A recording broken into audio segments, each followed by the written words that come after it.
G'day and welcome to the National Virtual Expo. My name is Rob Malicki, your host for today's session on entrepreneurship and how you can get involved in it at university. I'm on Gadigal land in Sydney. I pay my respects to the traditional custodians of this land. And if I look at entrepreneurship, to me, this is one of the key skills for the future because technology is changing everything, as we know. We've heard a lot in the National Virtual Expo about AI and how it's impacting the workforce, things that you need to know in terms of your potential career. But in the end, all business, all work, in some way, is human to human. And the core skills that you gain by being an entrepreneur are some of those core human to human skills.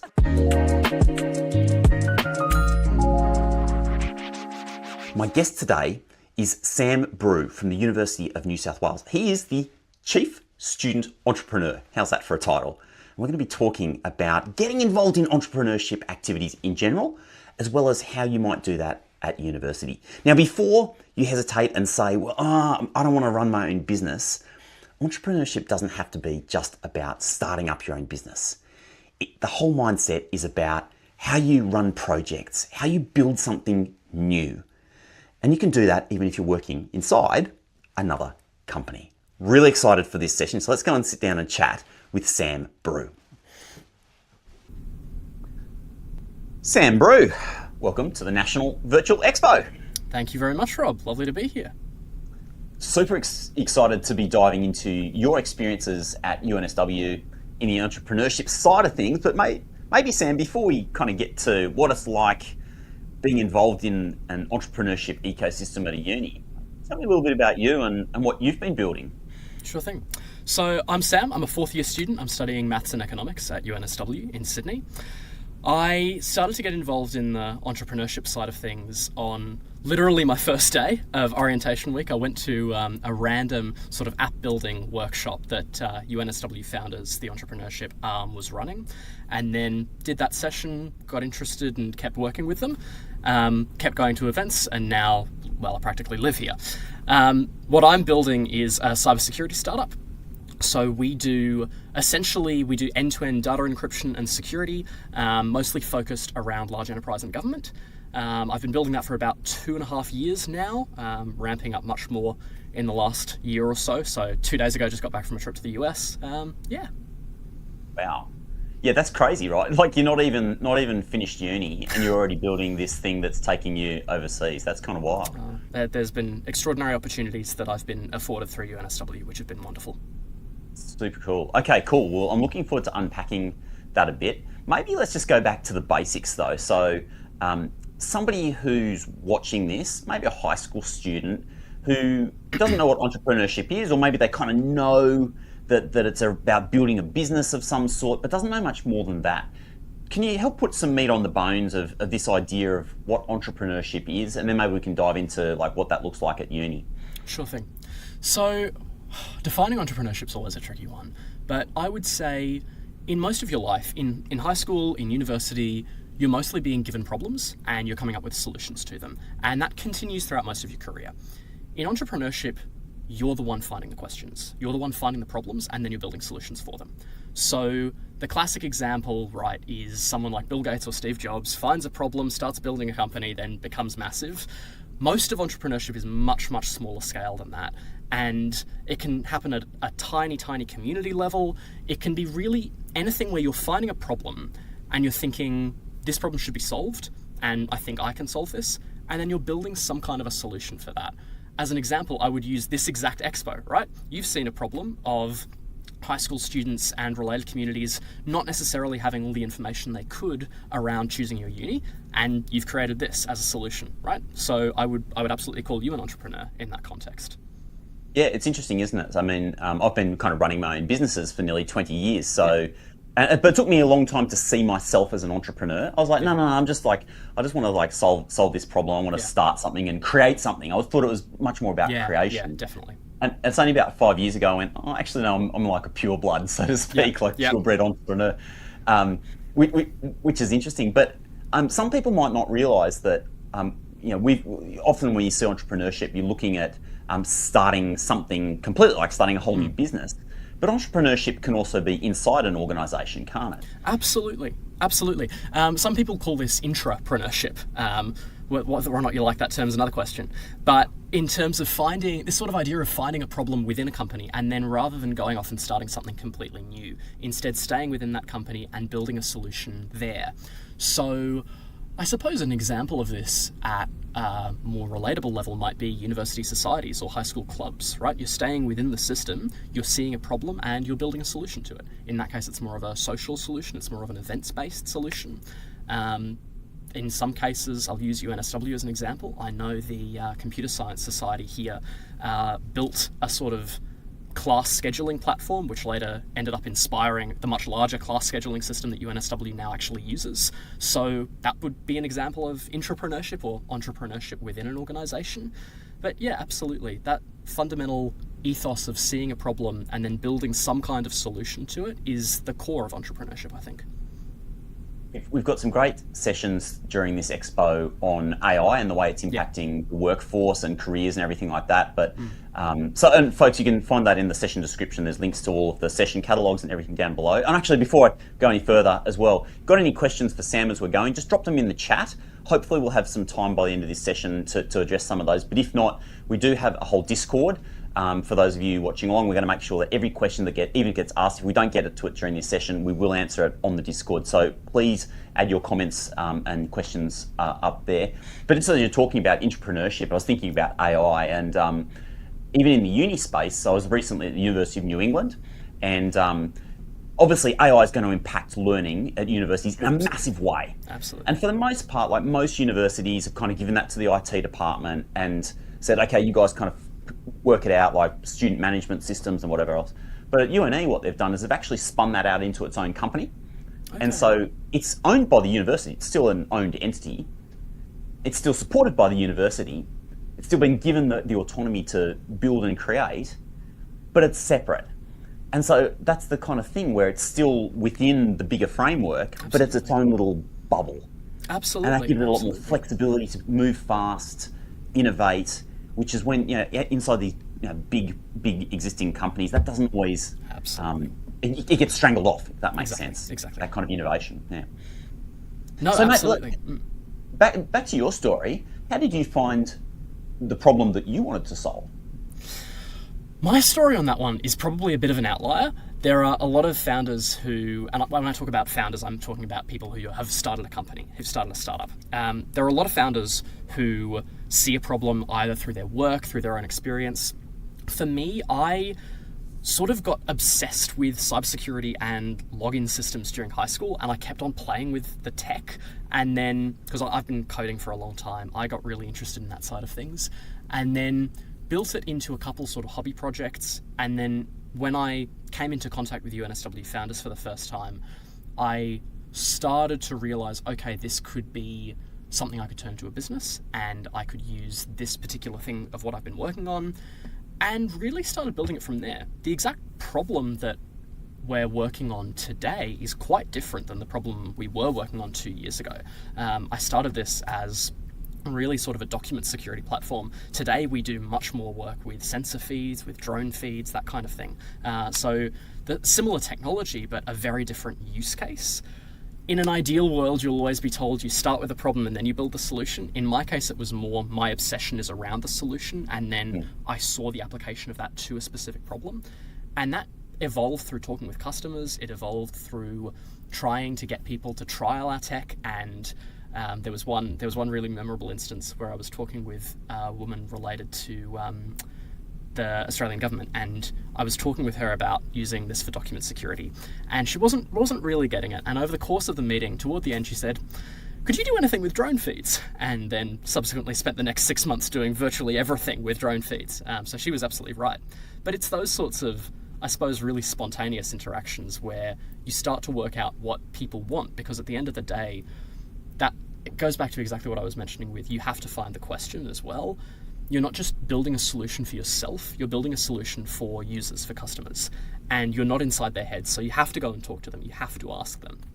And there's a notable pipeline, I think, especially universities like UNSW, of academics who spend their whole lives doing research, cooped up in an office, and then they try to commercialize that research. Suddenly they've got to talk to people, and they go from introverts to extroverts very, very quickly. So there's certainly a lot of talking to customers involved, but I suppose in a long-winded answer to your question, the way I found my problem was very much by talking to people and iterating gradually.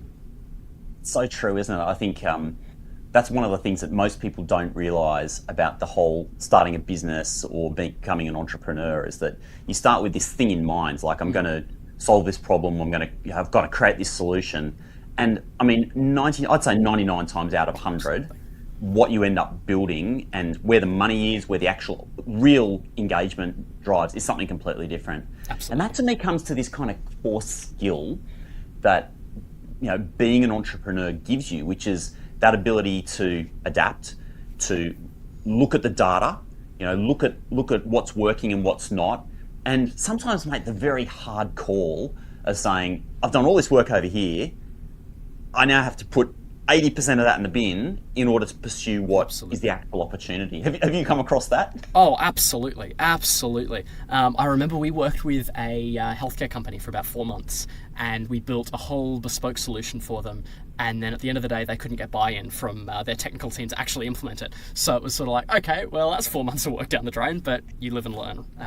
There are certainly things I should have done at the start differently there. And you learn that through a very organic process.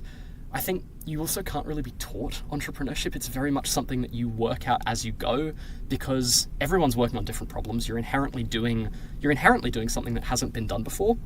So there are general principles, but you work a lot of it out as you go. And I think that's often where so much of the value is, because you are training that skill of adaptability, of resilience, of being able to see a failure and find a success in that by learning from it. And I think that probably defines about 99% of an entrepreneur's journey before you actually stumble along something that works. I think you're very right in that. People got to get you just got to get more comfortable with failing. Absolutely.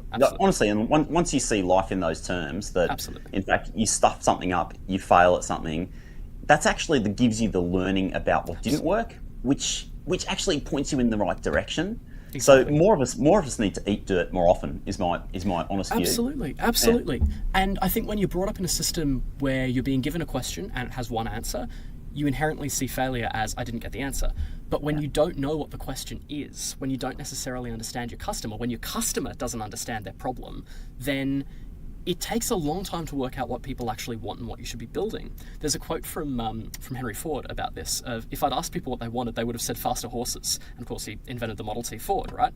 So you absolutely need failure to guide you in the right direction, because otherwise you don't have a North Star. Your North Star comes from talking to people and from knowing what didn't work. You know, okay, that direction there's a cliff, that direction there's a lake. All right, so eventually you work out you need to be going in that direction. So true. Even with our platform now, we've built this whole independent AI-powered technology to help people figure out what to study and where to study it, and that still exists. It works great. I mean, so if you're watching along here or watching on the recording, you can jump on the Choosing Your Uni platform. It's free. It will literally help guide you using technology to the things that align best for you. Super nice idea, right? Works very well. But in fact, where the actual business side of things we discovered was around white labeled technology. Yeah. You know, we'd actually developed this brilliant system, and we had organisations starting to look at it and say, you couldn't do that for us, could you? Yeah. And we're like, well, I guess we could. So, Yep. so it's nice because that actually supports us to then make what we originally thought was going to be the business. We make that free and open so people can use it. Yeah. Exactly. Yeah, super good. So let's hone in on the experience at university. And we'll use UNSW as an example. Now, straight up front, ladies and gentlemen, UNSW is the number one institution in the country when it comes to entrepreneurship. And that's not just me saying it, and because I've had some experience interaction with it, but it's what the data says. It's what's come out in different rankings. UNSW's won awards.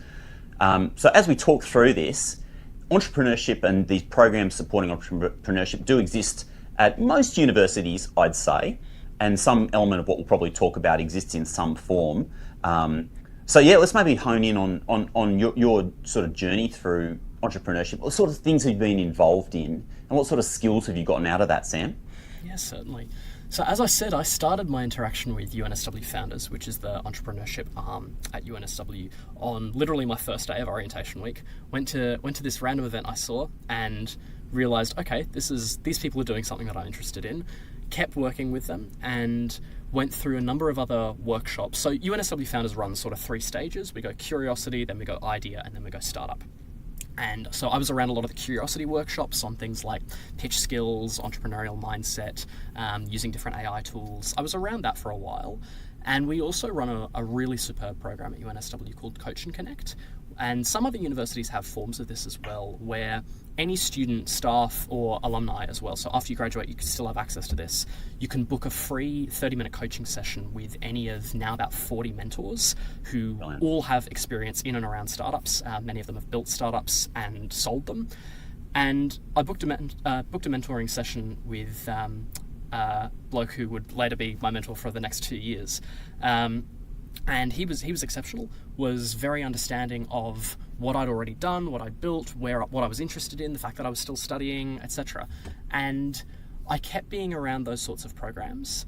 Then eventually did a startup year boot camp. So this was a program that I'm not sure if we still run, where we were doing sort of a postgrad diploma in entrepreneurship, where you build a startup over the course of a master's degree.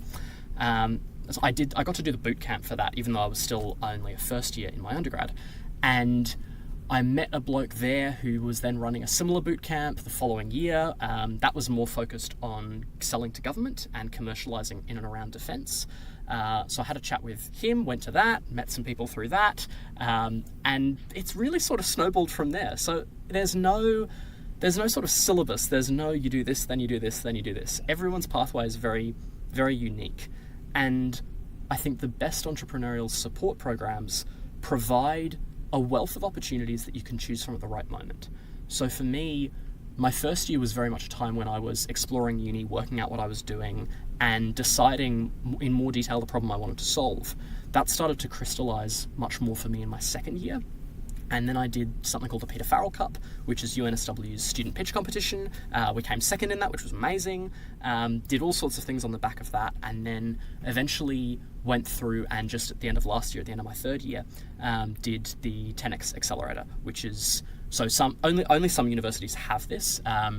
UNSW, throughout our whole entrepreneurial support program, sort of at the very top, the layer on top, is an accelerator where they take in a few startups every year, usually run by alumni, some by students, some staff, and those startups get an injection of cash, so investment, and then a 12-week mentoring program.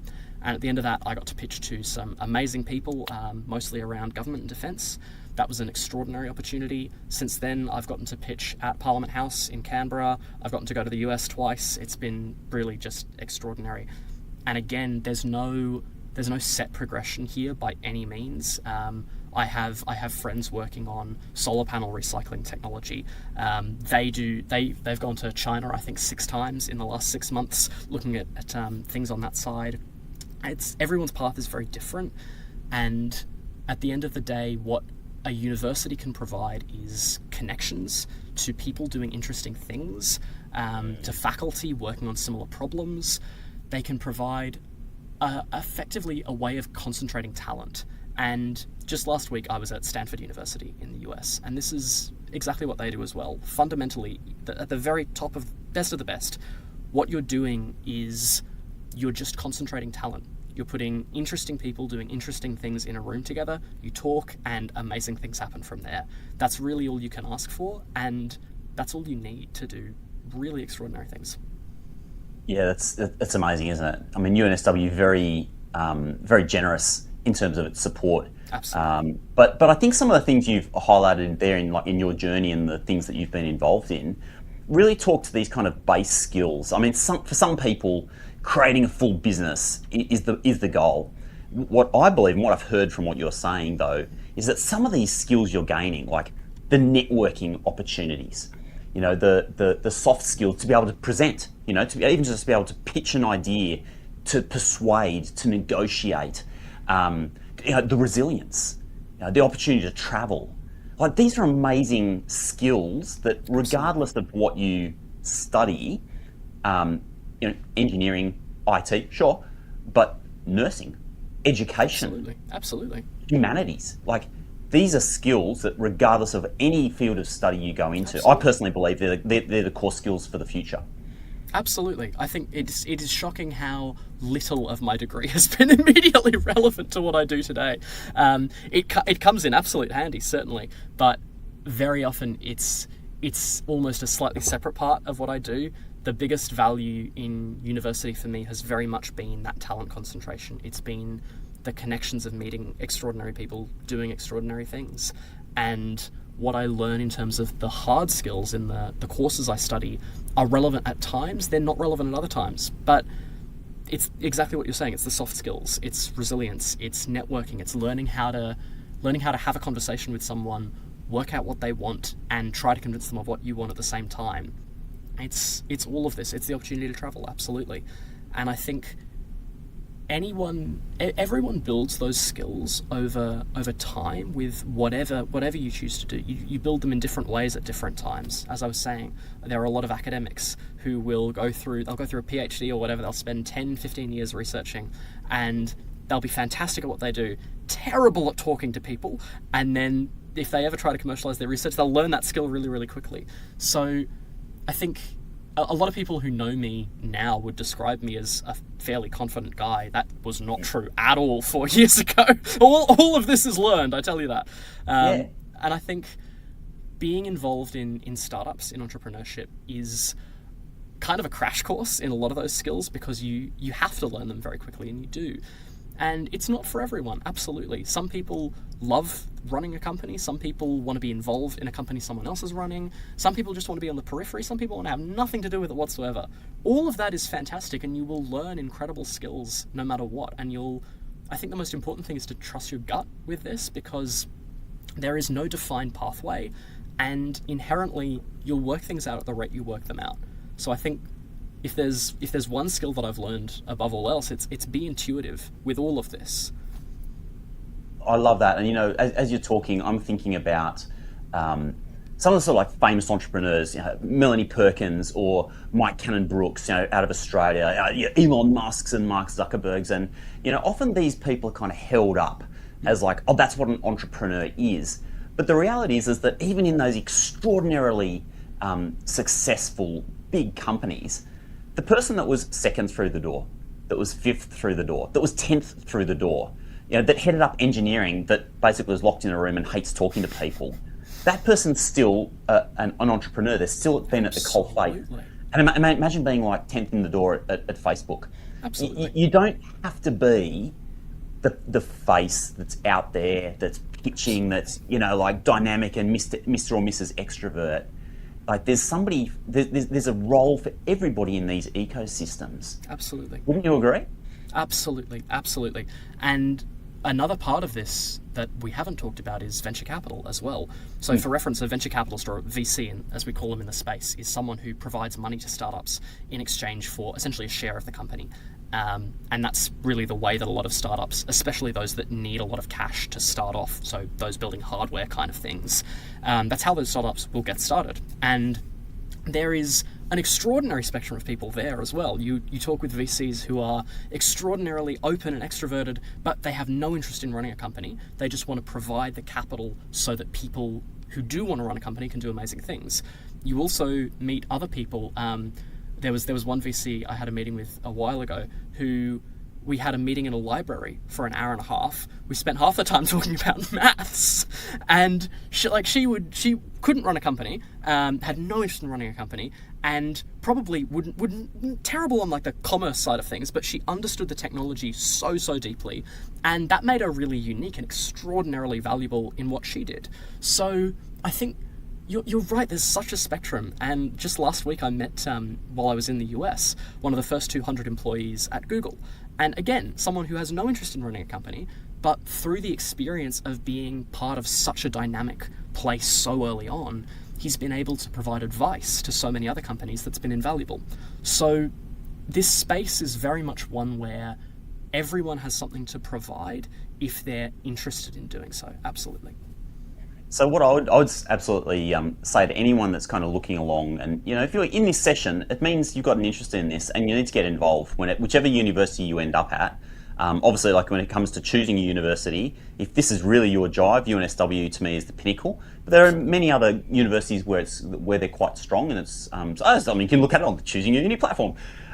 But if you're here and you're interested, like just go and find out that place, because honestly, the startup environments I've been involved in and seen, friendliest, most supportive people on the planet. Everybody wants to see you succeed. They want to see you fail and eat the dirt and then rise back up, and they're going to help you do it. So even if you're kind of nervous about going into uni, meeting people, honestly, I really believe it's one of the best places, not just because of skills, but for people, meeting people, it's one of the best places that you can get involved. Absolutely. You're so right about the community being extraordinarily supportive. And to that, I will say very freely, anyone who does come to UNSW has an interest in entrepreneurship, come by the Hilmer building, come upstairs, there's a big yellow door, knock on it, I'm right behind it. I'm very, very happy to talk with anyone, genuinely. It is an extraordinarily supportive space, and I think virtually any startup hub, entrepreneurship support center in the country and the world, really, you can just rock up and say, hi, I'm interested in startups, what can I do? And we'll have something for you to do. It might be a link to an event next week. It might be, come in and see this thing, all sorts of things. But there is an extraordinary amount of support available, and as you say, they're really some of the friendliest people in the world.